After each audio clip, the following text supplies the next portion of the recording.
Welcome to this first class on anatomy. So anatomy is probably one of the most difficult things to master when it comes to art. There's just so much there to learn.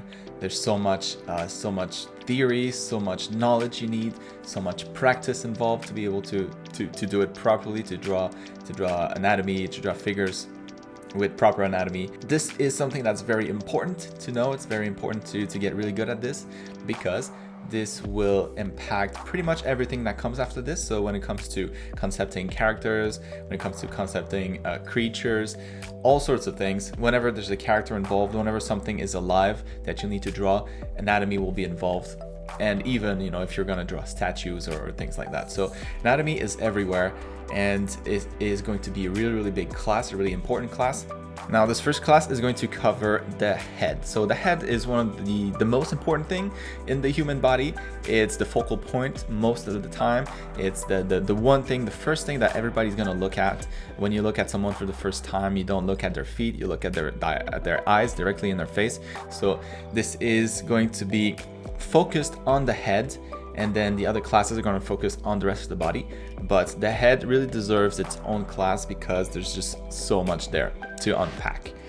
But before we get to the head, and before we get to everything else when it comes to anatomy, there are certainly things that you need to already not necessarily master, but that you need to be really comfortable with before you attempt anything else. And this would be it. So there are essentially three exercises that I highly recommend that you practice on a daily basis, that you practice, bring a sketchbook or something. And when you're at the restaurant, when you're waiting for something, just start sketching. It doesn't require much creativity at all. It's just one of those things that you can do when you're daydreaming. And it really, really, really helps build that foundation so that you can eventually be able to draw anatomy really, really well. If you can't do these three things, if you can't do these exercises, then there's no way that you'll be able to draw anatomy. There's no way that you'll be able to draw people properly. So this is really the first step. You need to be good at this. And those three things are being able to draw volumes in perspective. So this is the very, very first one. And as you can see here, it increases in difficulty as we move on. So the first one, volumes in perspective, this is essentially the simplest one to do that you've been practicing for the figure drawing class. It includes different cubes, different cylinders, spheres. So it's really important that you get really good at this. This is kind of like the basic building blocks for everything else. The next step will be taking all those volumes and bending them, twisting them, and deforming them in space. So this is going to be a lot more challenging. But these things here, like these little snake-looking things, or just taking really long boxes and twisting them in different angles and twisting them in different directions, this is really going to be at the core of drawing anatomy, because as we know, even though the body can be deconstructed into very simple volumes, those volumes will not, most of the time, will not just stay just stiff in their basic form. They will deform a little bit. Imagine the torso as a big cylinder. That torso is going to bend in all directions. So it's very important that we're able to do this on super simple shapes before we can actually apply this knowledge, apply these skills to actually deforming muscles and deforming shapes and volumes that are obviously more complicated. And then finally, the last thing that we really need to practice is those connections. So what happens when those volumes are actually connect, when they touch, when they interact with one another? As you probably know, all the different bones, all the different muscles in the body all interact with one another. They all overlap, they're all connected. And this is really what this is going to practice here. So we need to be able to attach those shapes to one another to be able to properly represent anatomy in space. And not only is it important to really get good at those connections, but having the ability to draw those connections in different perspectives as well is going to be essential to us being able to draw anatomy properly. And the things at the bottom here in red, those are going to be kind of extra challenges for those exercises. So first things, you can draw volumes in perspective, fairly simple. And next, what you can do is try to overlap them. So like I've done here, so we have the cylinder here that's above, that's in front of the cube back here. Then we have this other cylinder that's in front. So having them overlap this way, it will really situate them in space, and it's also a little bit harder to do. So I would highly recommend that you try to do this once you're comfortable drawing the volumes on their own.